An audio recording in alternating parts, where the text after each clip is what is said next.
Assalamualaikum warahmatullahi wabarakatuh. Selamat siang, teman-teman semua. Di sini hari ini hadir bersama saya, Profesor Barbara Ruiz Bejarano dari Spanyol.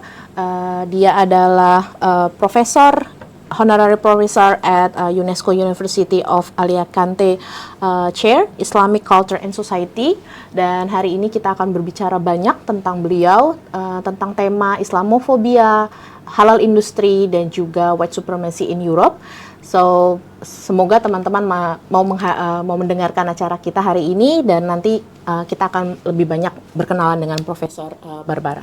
So, Prof, if you, as we know that in Europe about the halal industry, tourism as your expertise, but could you please more tell us about your expertise in this field, and then maybe you can introduce yourself first, more about this kind of field that you working in.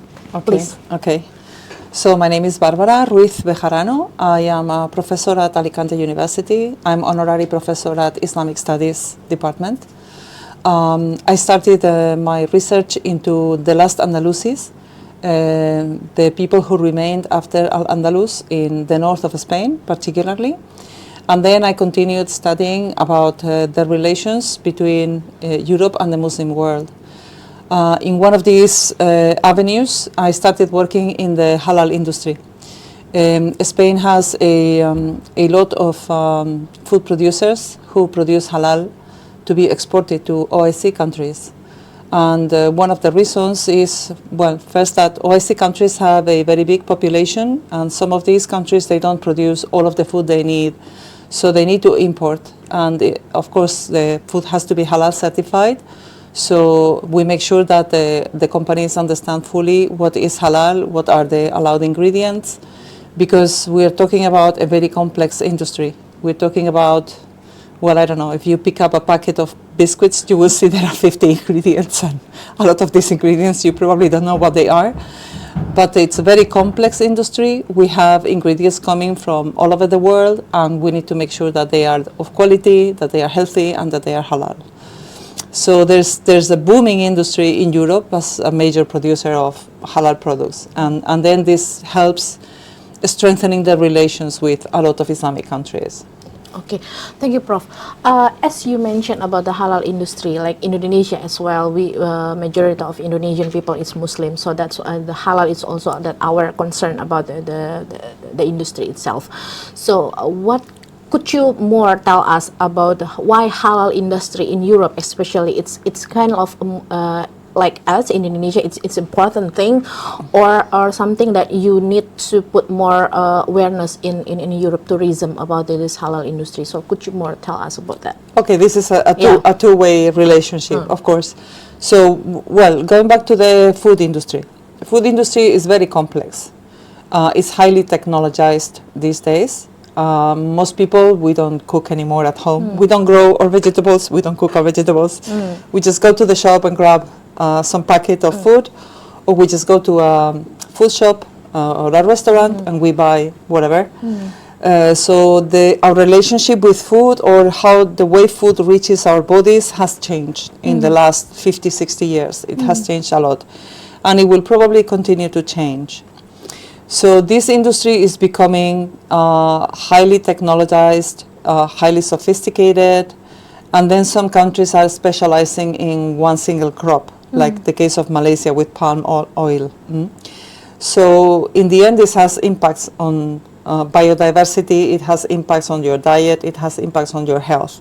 So it is important to understand the food industry first, and then when you go to the halal particular, there are many novelties in the market also that need halal assessment. For example, we have meat which is grown in the lab. Is this halal? Is it not halal? Is this truly our future? Growing our hamburgers in a laboratory? What's going to happen, right? Another new area is using insects as a source of protein. In the European Union, insects are approved to be used as feed for animals, but not as food for persons. So we need to be paying attention because the world is changing, and then a lot of these changes are going to affect the halal status of food. So we need to be really have in-depth knowledge of this. Oh, okay, Prof. Like when you said about the halal industry, about the meat, how we produce the meat or something like that, some people think in many countries, also in Indonesia, sometimes think that halal it's something related to Islamic, so related to the Muslim, because as a Muslim, so the halal it's very important to what we go eat, what we going to use. So when you said about halal industry in Europe, the people in Europe still think that it's halal, it's something related to Islam or related to Muslim, and then they is there any reaction to there about the halal industries, like they reject it or something like that in this kind of field? Yes. Well, of course, there is a direct connection between halal and Islam. And yes, there are some issues in Europe connected to this. For example, in the past years, there was a movement both in Australia and in Europe called Boycott Halal. They have a Facebook site. there are not a lot of people, but they make a lot of noise. You can go into Facebook and if you type Boycott Halal, you will find Boycott Halal UK, Boycott Halal Australia, right? This movement was started by the Q Society. This is a far-right society, anti-Islam, anti-halal, of course. And what they claim is that halal is discriminatory, that is creating a need where it doesn't exist. Is also claiming that the benefits of halal are going to earn terrorist groups. They claim that this is a tax on Muslim people living in non-Muslim countries. There's all sorts of propaganda in their website, but they do something which is very funny. They give you a list of everything that is halal. So a lot of Muslims go to this website to know what is halal in their supermarket, which is, they turn around their intent, right? So they turn something negative into positive. I quite like that. But they do propaganda like Cadbury's Easter eggs are halal, don't buy them, buy this other brand. And they will give you some pages of the Bible or something. They're just trying to hurt the brands that produce halal. But it's like, okay, guys, don't drink water. Water is halal. Don't drink water. Don't breathe. They don't really understand the word halal, what it means, right? Yeah. It means everything that is permissible. Because when you look at the scientific part of halal, you can find the benefits clearly explained. But they do have a political agenda, so it's a case of Islamophobia. Okay. Oh, it's very interesting to know about the boycott of the halal certificate, something like that. The product, it have a halal label or something like that. So could you tell us more about the Islamophobia in Europe, especially like even after attack last year, Israel and Palestine, if we say about the more and more people are afraid about the Islamic something like that. So could you more tell us about how the Islamophobia in Europe going on right now, and what is that have related to the white supremacy as well, or like what your opinion about that? Okay, so basically in Europe there are many forms of Islamophobia. The biggest form is hate speech, and particularly in social networks. Well, all of the social networks, right? But particularly X or Facebook, because of the generations, I guess, that use these social networks. So the core idea of these groups, some are white supremacists, some are far right, and some are simply people who do not understand or appreciate diversity. And they position themselves in this far right side, but they don't really do a process of trying to understand what is the phenomenon itself. So they're just engrossing the numbers, but they don't have really a clear ideology behind. So the core idea is that Muslims eventually are going to invade Europe, and they will change the lifestyle of Europeans, and they will impose Sharia on everybody, and they will behead everybody, and they will snatch their wives, and they will abuse their daughters, and all this propaganda, like Muslims are terrorists, and they are people who have a very different way of life, and we don't want this in Europe. We want freedom. We don't want these people to grow in number or to take control. Right, this is their discourse. Yeah. And their discourse is spilled in the social network. It has different effects, right? For example, in Spain, we have documented attacks against mosques with Molotov cocktails, acid thrown on Muslim people, or attacks on Muslim people directly. We have seen discrimination in schools, particularly with hijabi ladies or girls. And the funny thing is, many of these schools, they have nuns who are also covered.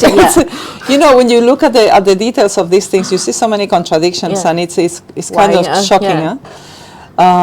So all of these groups, white supremacism, of course, they also have like the racist, discriminatory tendency, but they focus mainly on black people and Muslims in Europe. They don't want them in Europe. They want tighter immigration rules. They want bigger Frontex controls of the borders of Europe. Of course, Europe has Muslim neighbors. Yeah. North of Africa, all the Maghrebi countries, Turkey, the Near East. Yeah. Even in Russia, we have 50 million Muslims. Yeah, Muslim. The Tatars. So it's like, you know, it's going to be logical that we have some kind of interaction with our neighbors. So eventually it's going to be natural that we interact more and more with the Muslim world. It's only the natural way of things, right? So, well, this is the bulk of the situation, right? And we have some funny cases. For example, in Spain, there is a local law in a village. They prohibited wearing burqas. You go to Spain and you don't see any burqas.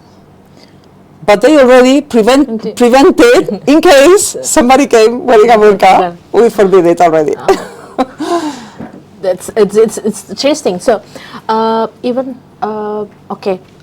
it's very interesting. But now we have to take a break first because we will elaborate more about this. So kita akan break sebentar. Setelah ini kita akan kembali lagi. Terima kasih. Ya, kita kembali lagi, berikutnya perbincangan yang lebih seru lagi. Nah, langsung aja kita akan mulai dengan Profesor. Prof, you said about the Islamophobia, the movement in Europe.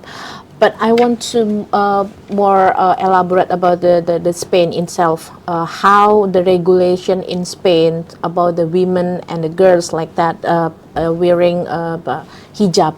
It's not we not say about burqa first, but hijab it's most of the people are wearing in Muslim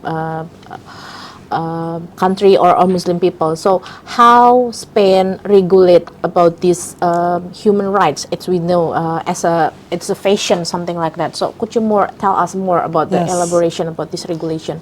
Yeah, of course. Well, first, in the Constitution of Spain, freedom of religion is guaranteed, which means if you are a Christian nun or if you are a Muslim lady, you want to cover your head, this is perfectly legal in a country, so you can, of course, you can do it. But when we come to particular schools, particularly Christian run schools, they do not want Muslim ladies because they say if we admit one of these, then more will come. It's only a discriminatory measure. They don't want this profile of students because then they think a lot of Muslim students will be coming to the Christian school. I don't see a problem with that, but some people apparently they do. So what to do in these cases? If this is a private school and they have like an admission exclusion code, then probably they will get away with it. But in any case, you can take it to a court. If this is a public school, they have to admit you no matter what, because this is the law in Spain, right? We have some issues with the students. For example, schools are not prepared when it comes to Ramadan. Sometimes they don't understand, not the younger students, but the teenagers, for example, some of them may be fasting. They don't understand how Ramadan works. When do you start fasting in the day? When do you stop? So we have done a lot of awareness raising in a lot of schools and high schools. Even public school. Yes, especially the public schools. I think they, in some cases, it always depends on who is the director of the center. If he or she is kind of sensitive person and they want to make things smooth, they will invite us, the Muslims, to talk about this, and then we will explain to the teachers, to the other students, to the management, you know, and then they realize they have a lot of Muslim students already, but they didn't know. And then they will invite them to share their experience, right? And they will truly begin a different way of looking at Islam, because they knew this person for some time already, but they were not aware that he or she may be fasting, that they are Muslim, that they celebrate Eid, that they don't celebrate other festivities. And this is like the starting point of a new relationship with their Muslim students.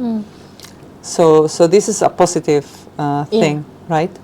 So regarding schools, this is one thing.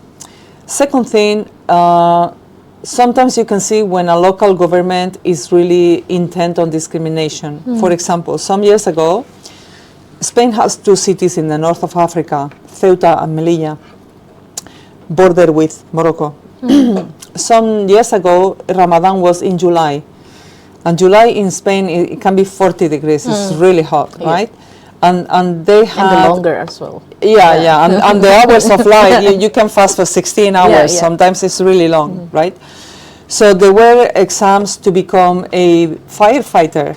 And you know, firefighters are really strong people. They have to climb buildings. They have to run inside buildings in fire. So they do have very, very demanding physical tests. So they scheduled the test in Ramadan on purpose.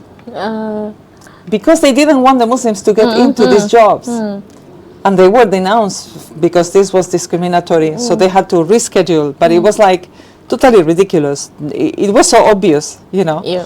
So it depends who is in power in the different cities or regions. You can see some people are okay with diversity, and you can see some political parties are against it, and they try to cut access to public function for Muslims. Like, Prof, as you mentioned about many private school to reject the student of Muslim student, something like that. Even the private school as well, they reluctant, but because the law, they have to admit it them.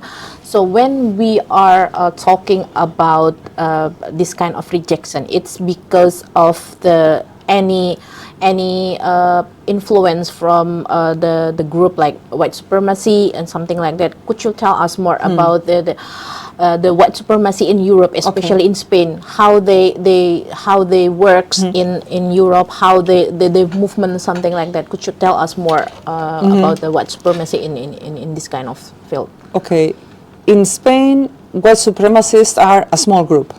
They're small, but they are well organized, right? And they mainly are in two political parties in the right spectrum.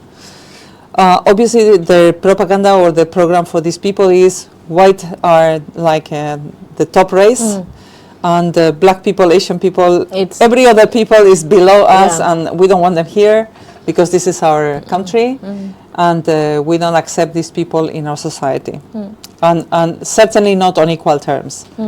They will tolerate different people, but as long as they are lower in society, right? Yeah. So the problem between brackets, okay? The situation we have in Spain is not very diverse at the moment. When you compare Spain to the UK, for example, or France or Germany, and this may have to do with the colonies, right? Because in the case of the UK, they had and they maintain a strong connection with their colonies or ex-colonies, right? So you can see when you travel to the UK, you can see a lot of people from India, Pakistan, from Africa, from, I don't know, from anywhere in the world.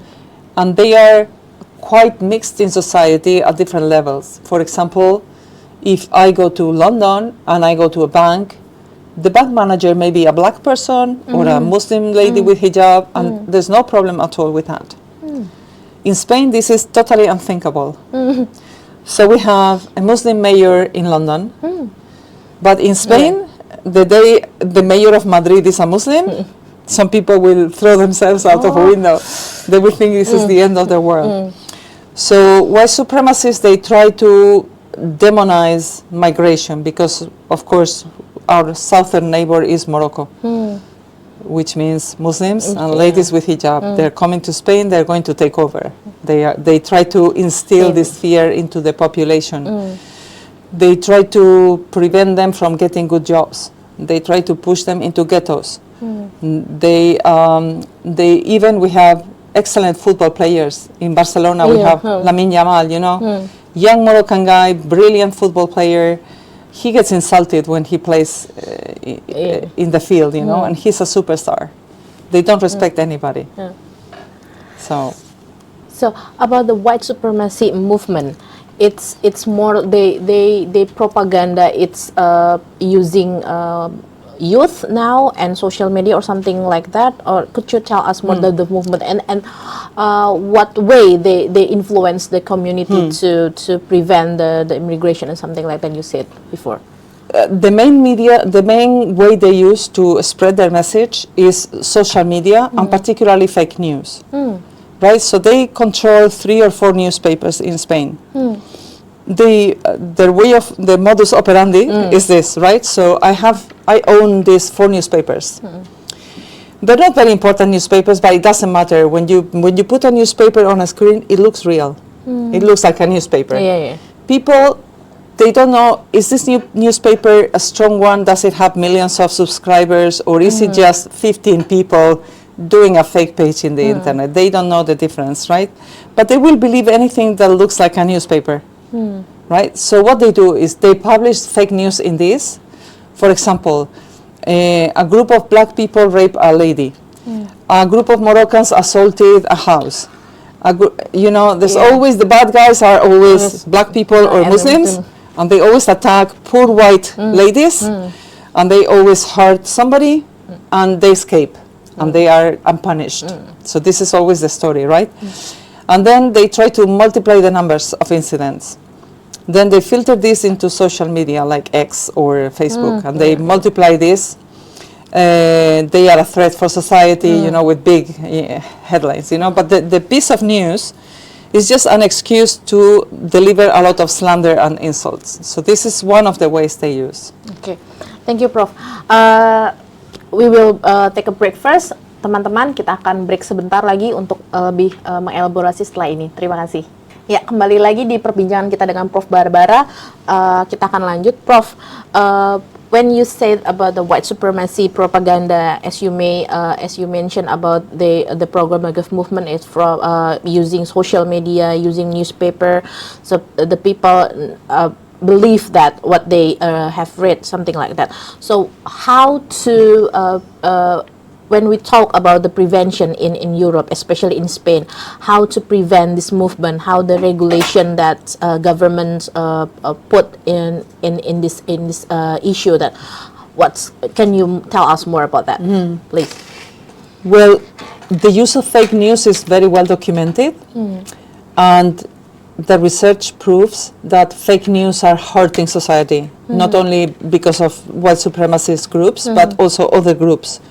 They're filtering ideas which are not true, and they're misleading population. It's affecting elections, it's affecting political decisions, it's affecting a lot of international trade. So the first thing my government is going to do, it's under discussion at the moment, is to penalize fake news. If you're a journalist, I mean, this is a serious profession, and the fact that there are so many fake journalists there is hurting the profession also. So the profession needs further regulation, and if you are publishing something which is false, you should be punished, because you are misleading society. So that's one of the first things. Second thing, a lot of white supremacists are organized in associations or political parties.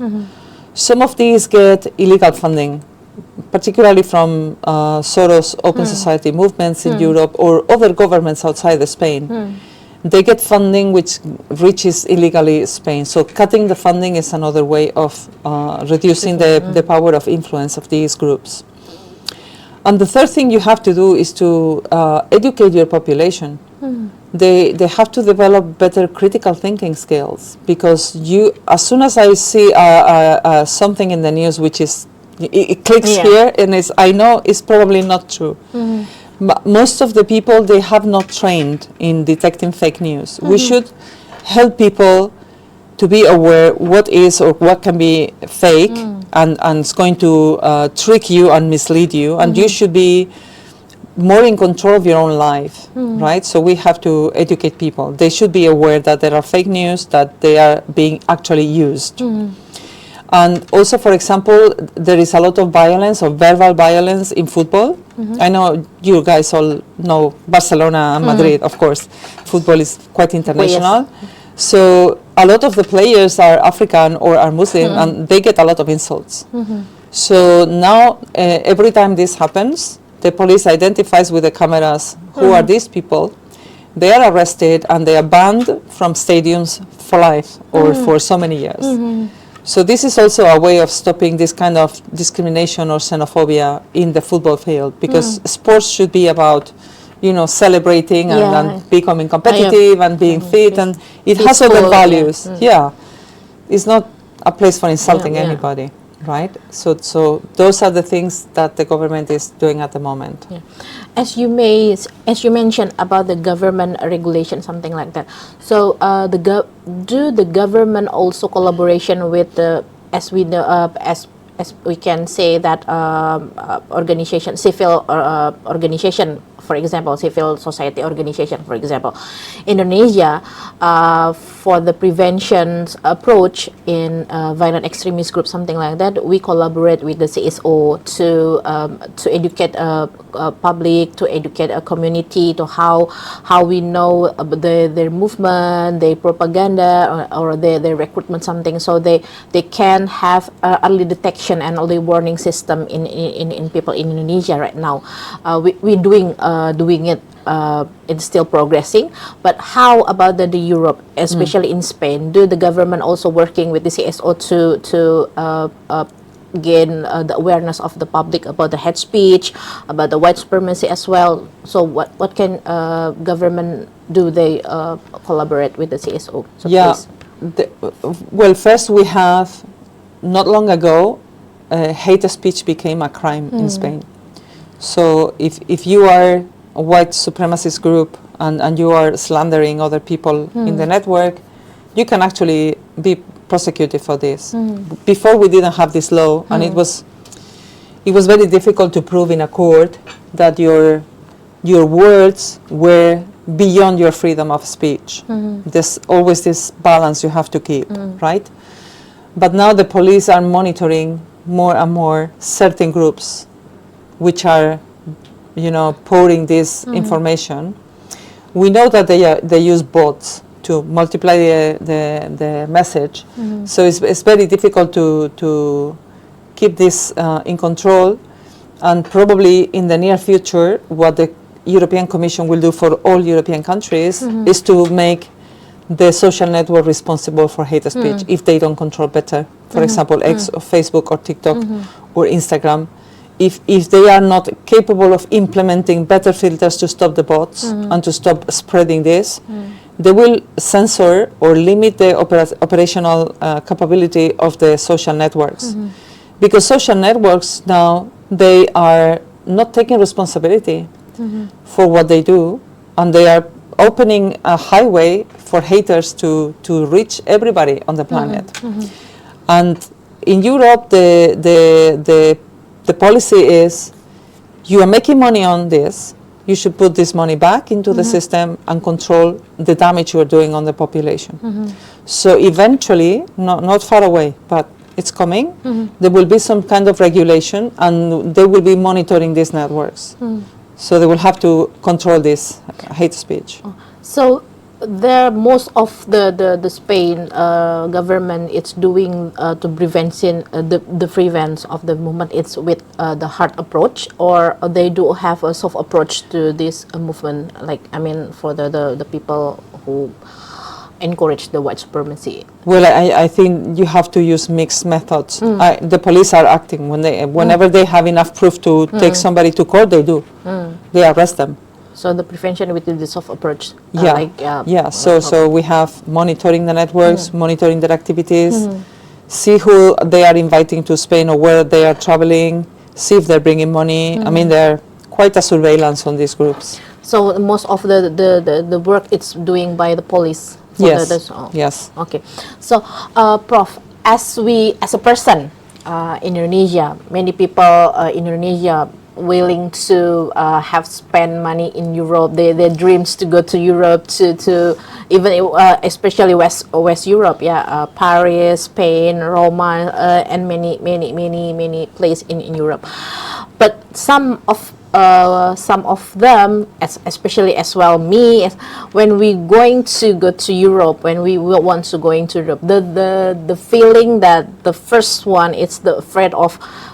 As the person who wearing hijab, they're afraid to go to Europe to have a assault, something like that, or they may have a something like a bad experience, something. They're afraid of that. And the second one, it's the other thing. It's about the food as well, because when we go to outside Indonesia, we think that this is halal or not, or our food it's a pork or not, something like that. So, as your expertise in this field, so could you tell us about how this kind of perspective can makes us less worried about doing this, please? Yes, you don't have to be worried. Okay. I have to say Spain and Europe generally are safe places. Of course, everywhere, when you have tourists, you have pickpocketers. So being robbed is more likely in any place for tourists than being harassed because you wear hijab, right? No, Spain was in the past an Islamic country, Al-Andalus. So I come from Cordoba, and we are quite familiar with Muslim tourists. Because we have millions of tourists.